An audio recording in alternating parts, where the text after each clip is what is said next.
আমি এখন চলে এসেছি জয়দেব পদ্মাবতী মন্দির অর্থাৎ রাধা বিনোদ মন্দিরে। আপনারা মন্দিরের মূল বিগ্রহ দর্শন করছেন এখন। এই যে দেখুন কত সুন্দরভাবে দেখা যাচ্ছে। আর তার দুই পাশে একদিকে কবি জয়দেব ও অন্যদিকে মা পদ্মাবতী। আপনারা এখন সামনে যে মন্দিরটি দেখতে পাচ্ছেন সেটি হচ্ছে জয়দেব পদ্মাবতী মন্দির অর্থাৎ রাধা বিনোদ মন্দির। এই মন্দিরটিতে কিন্তু অসংখ্য টেরাকোটা শিল্পের কাজ রয়েছে। আর এই মন্দিরটি বহু পুরনো। মন্দিরটি প্রতিষ্ঠা করেছিলেন বর্ধমানের এক মহারানী। আর এই মন্দিরে রাধা কৃষ্ণের সাথে কবি জয়দেব ও মা পদ্মাবতীরও পুজো হয়। আর সামনেই আসছে মকর সংক্রান্তি। আর এই মকর সংক্রান্তি উপলক্ষে জয়দেবে একটা মেলা বসে, যেটা হচ্ছে জয়দেব মেলা। এটা হচ্ছে রাধা বিনোদ মন্দির বা জয়দেব পদ্মাবতী মন্দির। আর এই দিক থেকে এই যে রাস্তাটা চলে গেছে এটা আপনার নদীর যে ফেরিঘাট, এই ফেরিঘাট এদিকে। আর এইদিকে কিন্তু ওই আশ্রম মেলা এগুলো বসে। আর এদিকেও কিছু স্থায়ী আশ্রম সেগুলো এদিকে আছে, যেমন জয়দেব তিলোত্তমা সেবাশ্রম সমিতি। আর এই সামনেই জয়দেব পদ্মাবতী মন্দির। এটা হচ্ছে জয়দেব তিলোত্তমা আশ্রম। আর এটা কিন্তু একটা স্থায়ী আশ্রম, মানে এটা সবসময় থাকে। আর নদীর ধারে যে আশ্রমগুলো বসে সেগুলো কিন্তু অস্থায়ী সাধারণভাবে। ওগুলো এই মকর সংক্রান্তিতে তৈরি করা হয়। আর মেলা যে কদিন থাকে সেই কদিন আশ্রমগুলো থাকে, তারপর আবার ভেঙে দেওয়া হয়।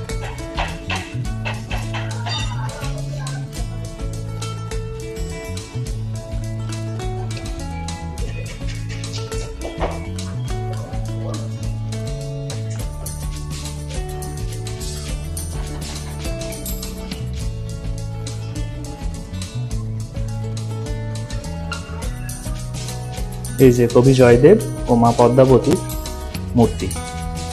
আর ওই দিকে আছে, দেখাচ্ছি আমি।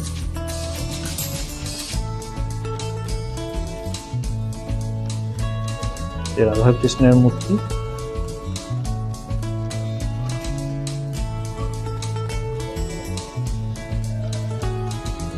এখানে আছেন রাম ও মাতা সীতা। আর এদিকে পবন পুত্র হনুমান।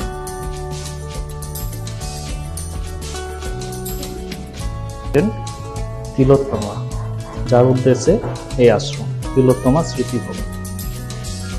এই যে দেখুন আশ্রমটা একটু ভালো করে।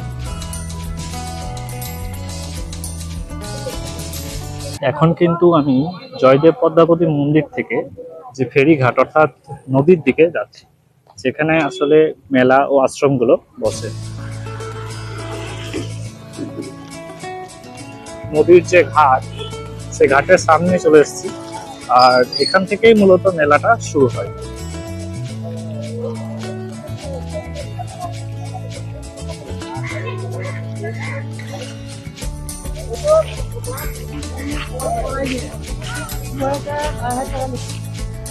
সামনেই আসছে মকর সংক্রান্তি অর্থাৎ জয়দেব মেলা।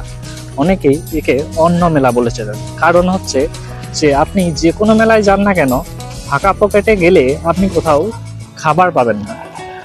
অর্থাৎ খাবার কিনতে তো টাকা লাগে, তাই না?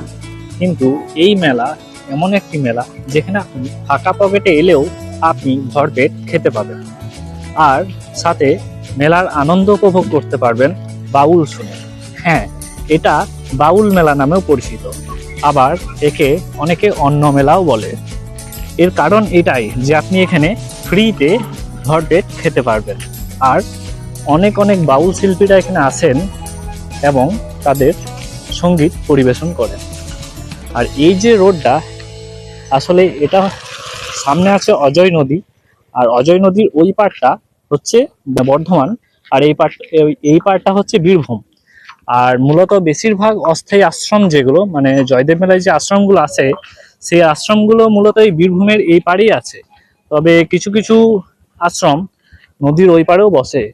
আর এই যে দেখতে পাচ্ছেন আশ্রমগুলো তৈরি হচ্ছে এখন। সামনের 13 তারিখ থেকে কিন্তু মেলা শুরু হয়ে যাবে। 14 তারিখ হচ্ছে মকর সংক্রান্তি। 14 তারিখ কিন্তু ভিড়টা সব থেকে বেশি হয়। এই যে দেখুন এগুলোতে মেলায় যে কলা বিক্রি হয়, সে কলা নামছে গাড়ি গাড়ি। জয়দেব মেলাতে যে কলা বিক্রি হয় সেটা কিন্তু অনেক সস্তাতে পাওয়া যায়। আর প্রচুর বিক্রিও হয়। আমি প্রতি বছর আসি জয়দেব মেলায়, আমি দেখি, তাই আপনাদের জানালাম এটা।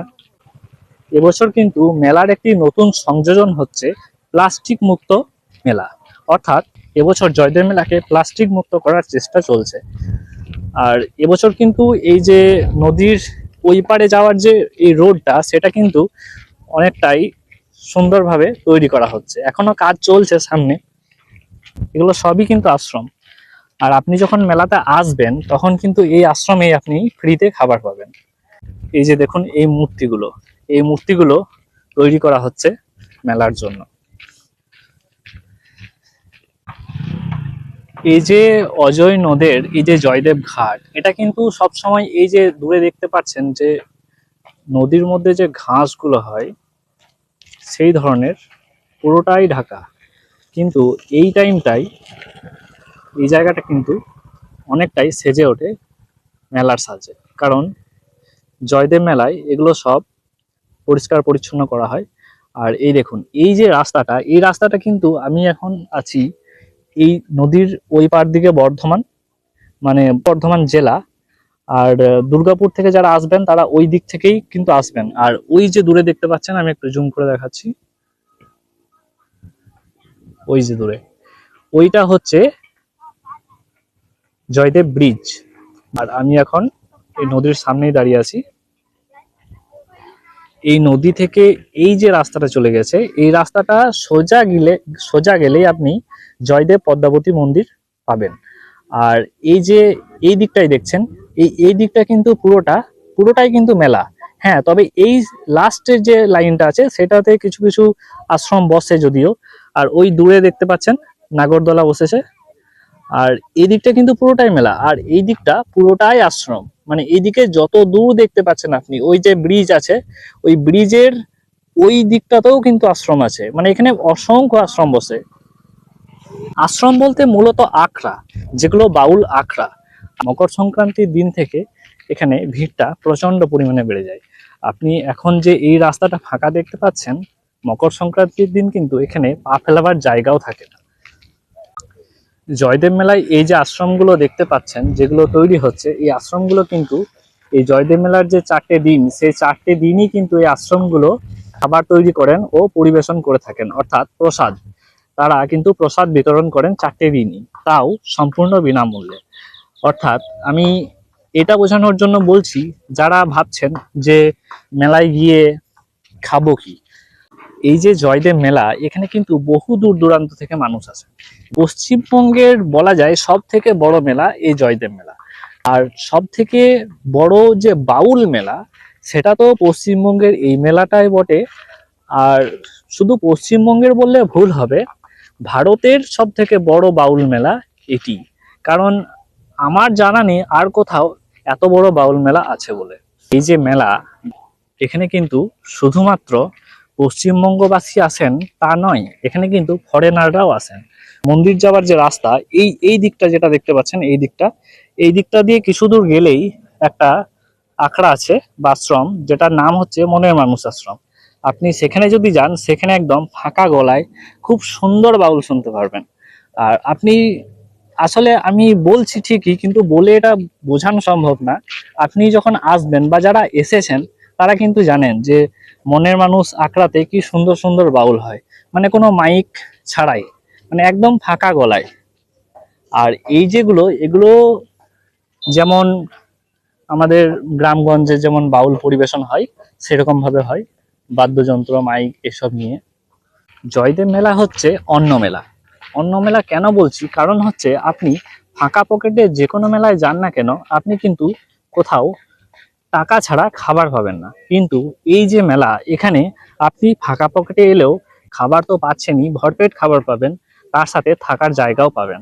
এই যে আশ্রমগুলো, এত বড় বড় আশ্রম, এই আশ্রমের ভেতরে কিন্তু আপনি থাকতেও পারবেন। যারা জয়দেব মেলায় আসছেন তারা অনেকেই ভাবছেন জয়দেব মেলার আশেপাশে কোনো হোটেল বা থাকার ব্যবস্থা আছে। আমি বলে দিই, এখানে জয়দেবে হোটেল আছে, কিন্তু সংখ্যায় অনেক কম। মেলায় এলে আপনাদের থাকার কোনো অসুবিধা হবে না, কারণ হচ্ছে এই যে আশ্রমগুলো তৈরি হচ্ছে, এই স্টেজে এখানে বাউল পরিবেশন হয়। আর এই যে ফাঁকা জায়গাগুলো, এখানেই কিন্তু মানুষ বিশ্রাম করে। আর আপনি রাতটা এখানে শুয়ে বসেই কাটিয়ে দিতে পারেন। আর সাথে বাউলও কিন্তু শুনতে পারেন, অর্থাৎ একদিকে মনোরঞ্জন আর একদিকে বিশ্রাম।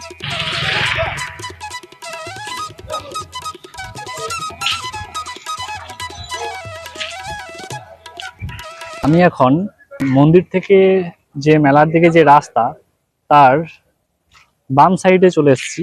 মানে যেদিকে মেলাটা বসে তার এই যে পাড়, এই পাড়ে যারা জয়দেব মেলায় আসছেন তাদের জন্য একটা দরকারি তথ্য জানিয়ে দিই।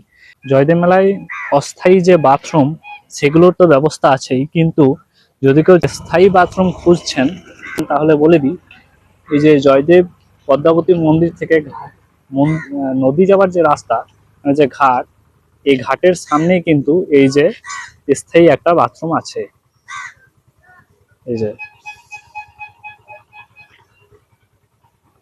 মানে আমি একটু লোকেশনটা দেখিয়ে দিই। ওইটা হচ্ছে নদী, নদী থেকে এই লাইনে আপনি জয়দেব পদ্মাবতী মন্দির যাচ্ছেন ওই সোজাতে। আর এই যে ওঠার ঘাট, মানে এই যে উঠছেন নদী থেকে, নদী থেকে উঠেই কিন্তু আর একটু এলেই এইদিকে এই বাথরুমটা পেয়ে যাবেন। আর এই যে রাস্তাটা, এটা কিন্তু সোজা ওই মনের মানুষ আখড়ার যে কথা বলছিলাম, সেই মনের মানুষ আখড়াকে চলে গেছে। এই রাস্তাটায় সোজা 5 মিনিট হাঁটলেই আপনি সেখানে পৌঁছে যাবেন। এই যে জয়দেব মেলা, এটি হচ্ছে সব থেকে বড় বাউল মেলা। এখানে এত পরিমাণে বাউল শিল্পীরা আসেন, আপনি যতক্ষণ এই মেলাতে আসবেন ততক্ষণ কিন্তু আপনি এই মেলার সৌন্দর্যটা কি সেটা আসলে বুঝতে পারবেন না। এই সেই কদমখণ্ডির ঘাট, যেখানে কবি জয়দেব স্নানের জন্য এসেছিলেন, আর মা গঙ্গা কবি জয়দেবের ভক্তির উদ্দেশ্যে সাড়া দেবার জন্য এই স্থানে এই যে দেখুন, মন্দিরের দেওয়ালেও কিন্তু লেখা রয়েছে, দেহি পদপল্লব মুদারম, ভগবান স্বহস্তে এই স্থানে লিখিয়া গিয়েছে। আর এটাই কিন্তু জয়দেব পদ্মাবতীর মিলন মন্দির। আর আসলে এটা বাবা কুশেশ্বর নাথেরও মন্দির, অর্থাৎ শিব মন্দিরও বটে।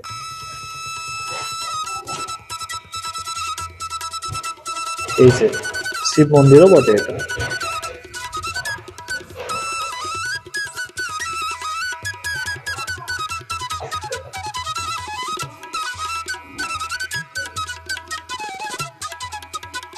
দেখুন, এটা কিন্তু সেই জায়গা যেখানে প্রভু শ্রীকৃষ্ণ স্বয়ং এসেছিলেন কবি জয়দেবের সেই বিখ্যাত গীতগোবিন্দম গ্রন্থটি সম্পূর্ণ করার জন্য। অর্থাৎ গল্পটা ছিল এই যে, কবি জয়দেব যখন গীতগোবিন্দম রচনা করছিলেন তখন একটা শ্লোক তিনি সম্পন্ন করতে পারছিলেন না। আর সেই শ্লোক সম্পন্ন করার জন্য স্বয়ং শ্রীকৃষ্ণ এসেছিলেন এইখানে। আর এইখানে এসেই তিনি লিখে গিয়েছিলেন সেই শ্লোক। আর সেই যে গ্রন্থ গীতগোবিন্দম, সেটি কিন্তু সম্পন্ন করেছিলেন। আর সেই শ্লোক হচ্ছে, স্মর গড়ল খণ্ডনম মম শিরশ্রী মণ্ডনম দেহি পদ পল্লব মুদরম। একটা কথা বলে দিই, ওই মেন রোডের সামনে যে টেরাকোটার কাজের যে মন্দিরটা দেখালাম, সেটা কিন্তু আসলে রাধা বিনোদ মন্দির। আসলে ওখানে রাধাকৃষ্ণের মূর্তি আছে। আর এই যে মন্দিরটা, এটা কিন্তু জয়দেব সিদ্ধেশ্বর মন্দির। আর জয়দেব পদ্মাবতী এখানেই থাকতেন। এই যে লেখা আছে দেখুন, জয়দেব পদ্মাবতী মিলন মন্দির, অর্থাৎ জয়দেব পদ্মাবতী এখানেই থাকতেন।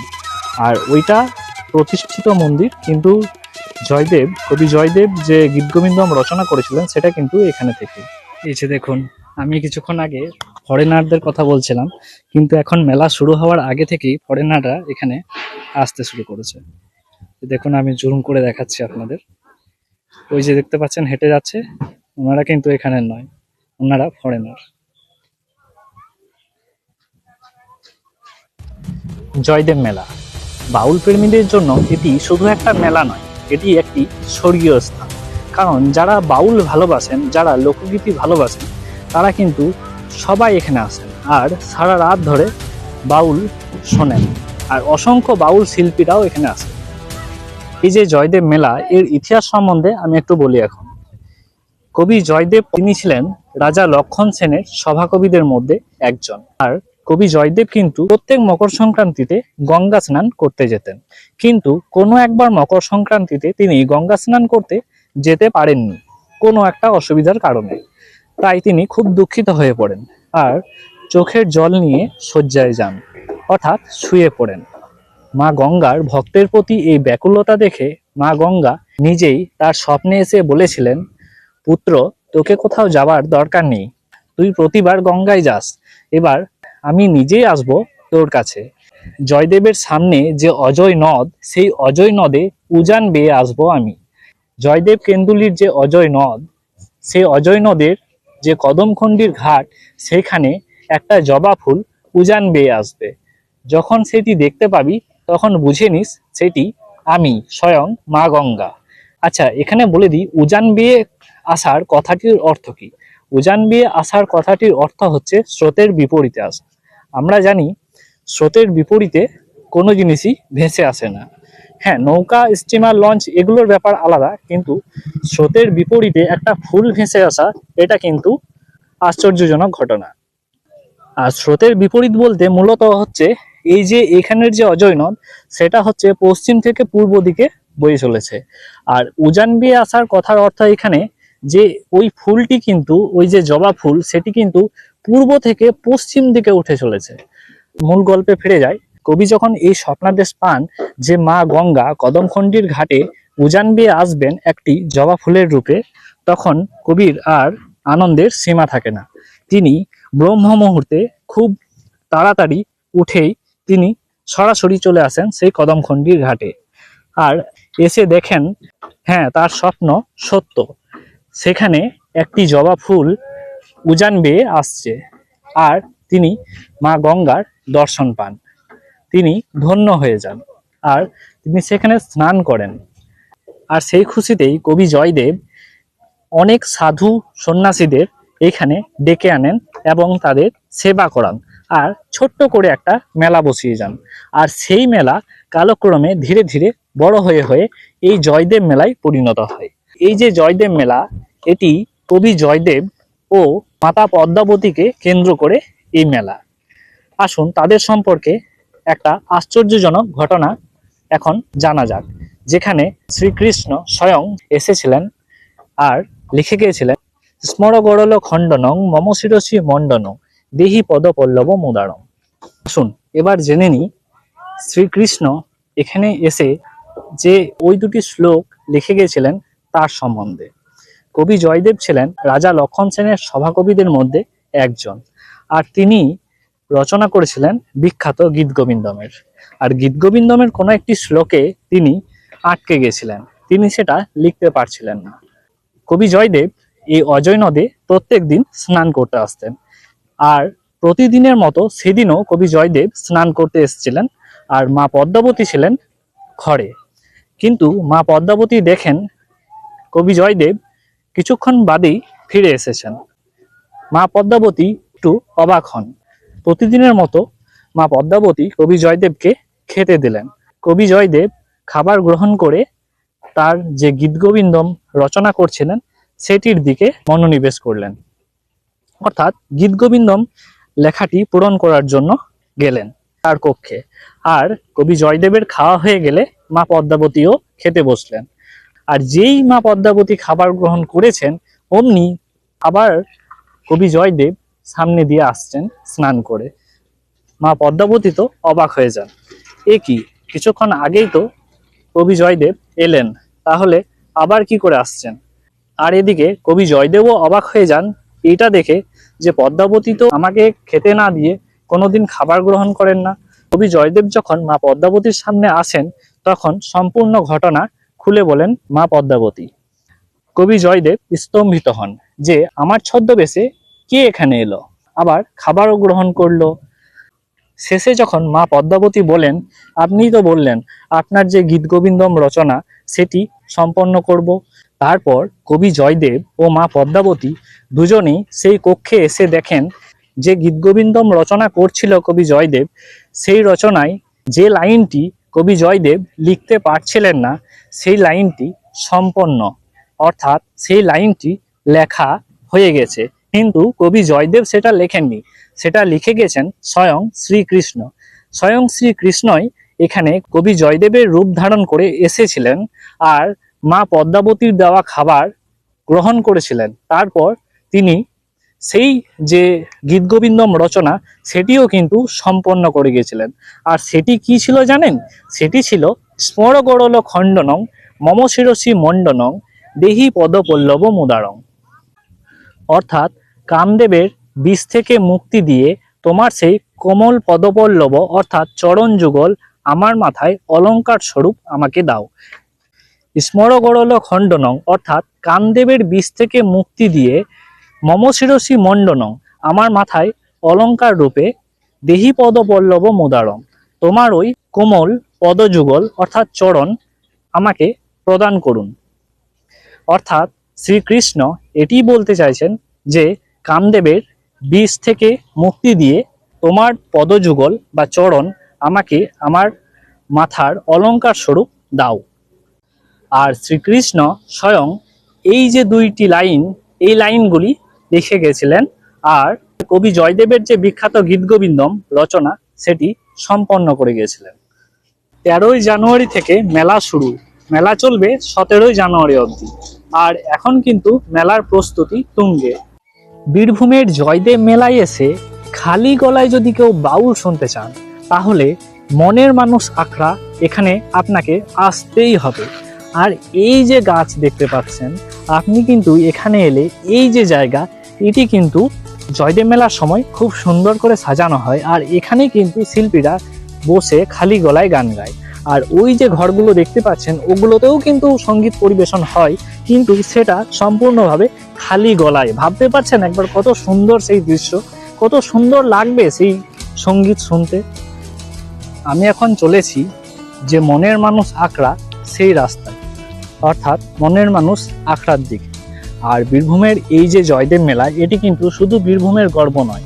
আর এখানে শুধু বীরভূমের মানুষজন আছে তাও কিন্তু নয়, এখানে পশ্চিমবঙ্গের বিভিন্ন প্রান্ত থেকে মানুষ এখানে আসেন।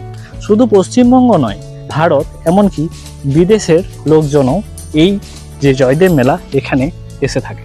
বীরভূমের এই যে জয়দেব মেলা, এই জয়দেব মেলায় কিন্তু বিদেশের মানুষও এসে থাকে।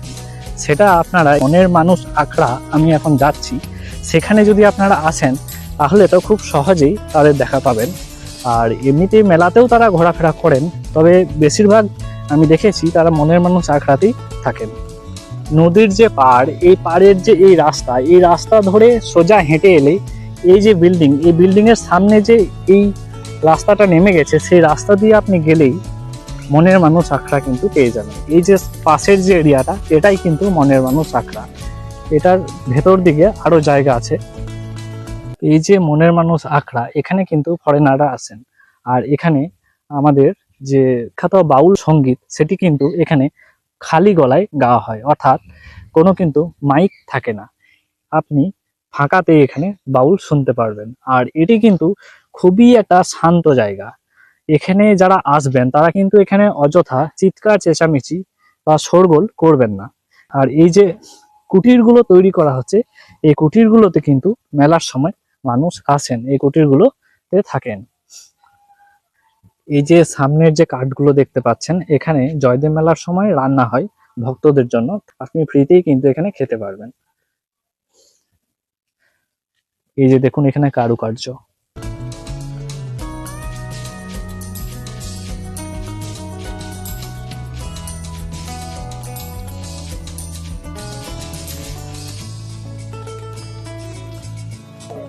এগুলো কিন্তু মনের মানুষ আখড়ার মধ্যে।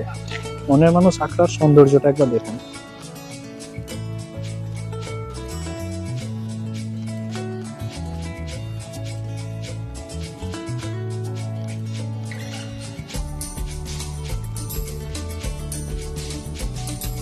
সত্যি এই মনের মানুষ আখড়াতে এলে কিন্তু মনে আলাদাই একটা শান্তির অনুভূতি হয়। আসলে এটি হচ্ছেই এমন একটা জায়গা যেখানে এলে আপনার মন শান্ত হবেই, কারণ এটি খুবই একটা শান্ত জায়গা। মানে এখানে কোনো চিৎকার চেঁচামেচি নেই, পাখির ডাক আর শান্ত আবহাওয়া। জয়দেব মেলার মধ্যে এটি একটি এমন ব্যতিক্রম জায়গা কেন বলছি, কারণ হচ্ছে ওইদিকে যে জয়দেব মেলা, সেই জয়দেব মেলায় কিন্তু অসংখ্য মাইক বাজে, অসংখ্য লোকের আওয়াজ, মানে একটা খুব জমজমাট একটা পরিবেশ। আর এই যে মনের মানুষ আখড়া এখানে কিন্তু খুবই শান্তপূর্ণ আর শান্তিপ্রিয় একটা জায়গা, মানে একদমই আলাদা। আপনি অবশ্যই জয়দেব মেলা এলে অবশ্যই আপনি কিন্তু এখানে একবার হলেও আসবেন, দেখবেন খুবই কিন্তু ভালো লাগবে। তাহলে জয়দেব মেলা এলে এই যে মনের মানুষ আখড়া বা মনের মানুষ আশ্রম, এখানে কিন্তু আপনাকে অবশ্যই অবশ্যই একবার আসতে হবে। তাই অবশ্যই আসবেন মনের মানুষ আখড়া। এই যে গ্রাউন্ডটা দেখছেন, বড় ফাঁকা জায়গাটা, জয়দেব মেলার সময় এটি কিন্তু পার্কিং এর জায়গা হয়। মানে পার্কিং হচ্ছে এইদিকে একটা থাকে, আবার ওই সাইডটাতেও কিন্তু একটা বড় পার্কিং আছে। আর এখানে কিন্তু সব যে গাড়ি আরে আছে সেগুলো কিন্তু এখানে রাখা হয়। আর আর এই পার্কিং এর এরিয়াটা যখন দেখাচ্ছি এই প্রসঙ্গে, মনের মানুষ আখড়ার যে লোকেশনটা সেটা আমি আরেকবার বলে দিচ্ছি। রাধা বিনোদ মন্দির থেকে নদী যাবার যে রাস্তা, সেই রাস্তার বাম পাশ দিয়ে যে রাস্তাটা যে নদীর পাড় বরাবর গেছে, সেই রাস্তা দিয়ে সোজা যখন আপনি চলে আসবেন, কিছু দূর আসার পর বাম দিকে দেখবেন একটি রাস্তা নেমে গেছে। সেই রাস্তা দিয়ে নামলেই সামনেই কিন্তু আপনি মনের মানুষ আখড়া পেয়ে যাবেন। বা আপনি মেলা এসে যে কাউকে জিজ্ঞেস করবেন যে মনের মানুষ আখড়াটা কোন দিকে, তিনি কিন্তু বলে দেবেন। কবি জয়দেব মা গঙ্গার দর্শন পেয়ে খুশি হয়ে তিনি কিছু সাধু সন্তদের বা সাধু সন্ন্যাসীদের নিয়ে যে মেলা বসিয়ে গিয়েছিলেন, সেটি বর্তমানে সব থেকে বড় বাউল মেলা নামে পরিচিত। আর এটি অন্য ক্ষেত্র বা অন্য মেলা নামেও পরিচিত। তার কারণ হচ্ছে এখানে এলে আপনাকে খালি পেটে ফিরে যেতে হবে না। এখানে কিন্তু আপনি ফ্রিতেই প্রসাদ গ্রহণ করতে পারবেন বিভিন্ন আশ্রমে। আর প্রত্যেক আশ্রমই কিন্তু এখানে প্রসাদ দান করেন, অর্থাৎ আপনাকে ফ্রিতেই খাবার সুযোগ দেবেন। এই যে জয়দেব মেলা, এটি কিন্তু শুধুমাত্র বীরভূমবাসী বা পশ্চিমবঙ্গবাসীর কাছে গর্বের বিষয় নয়, এটি কিন্তু সমগ্র ভারতবাসীর কাছে একটি গর্বের বিষয়। কারণ এর মতো বড় বাউল মেলা আর পৃথিবীর অন্য কোথাও আছে বলে আমার জানা নেই। এটি অনেক বড় মেলা তো বটেই, কিন্তু এখানে যে পরিমাণ বাউল শিল্পীরা আসেন আর তাদের সঙ্গীত পরিবেশনা করেন, সেই জিনিসটা পৃথিবীর অন্য কোনো মেলাতে এরকম ভাবে পাওয়া যায় বলে আমার মনে হয় না। আপনারা যারা 2026-এ জয়দেব মেলা আসবার কথা ভাবছেন, তাদের জন্য বিশেষ গুরুত্বপূর্ণ তথ্য বলে দিই। এবছর কিন্তু অজয় নদের ধারে সন্ধ্যা আরতিও দেখতে পারবেন আপনারা।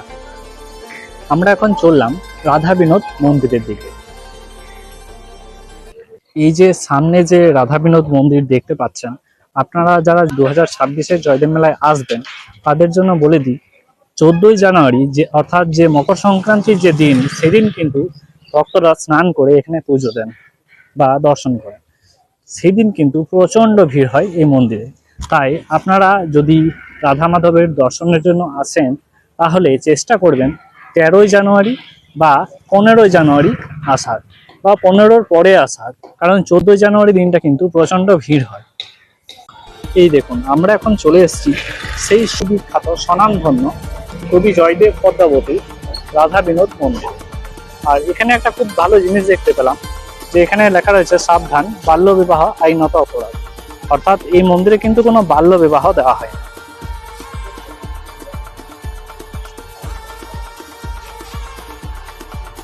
টেরাকোটা শিল্পশৈলীতে তৈরি এই যে মন্দির, এটি কিন্তু বর্ধমানের মহারানী ব্রজকিশোরী দেবী তৈরি করে গিয়েছিলেন।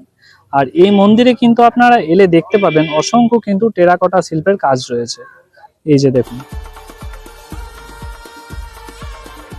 এবার বলি এই জয়দেব মেলায় আসবেন কিভাবে। আপনি যদি জয়দেব মেলা আসতে চান, তাহলে আপনি চলে আসতে পারেন দুবরাজপুর রেলওয়ে স্টেশন। সেখান থেকে এই জয়দেব মন্দিরের দূরত্ব মাত্র 22 কিলোমিটার। এটি কিন্তু সব থেকে কাছের রেলওয়ে স্টেশন। এছাড়া আপনি আসতে পারেন বোলপুর শান্তিনিকেতন রেলওয়ে স্টেশন বা দুর্গাপুর রেলওয়ে স্টেশন। সেখান থেকে দূরত্ব 30 থেকে 35 কিলোমিটারের মতো। আপনি যেখানেই নামেন না কেন, সেখান থেকে আপনি বাসে করে এখানে আসতে পারেন।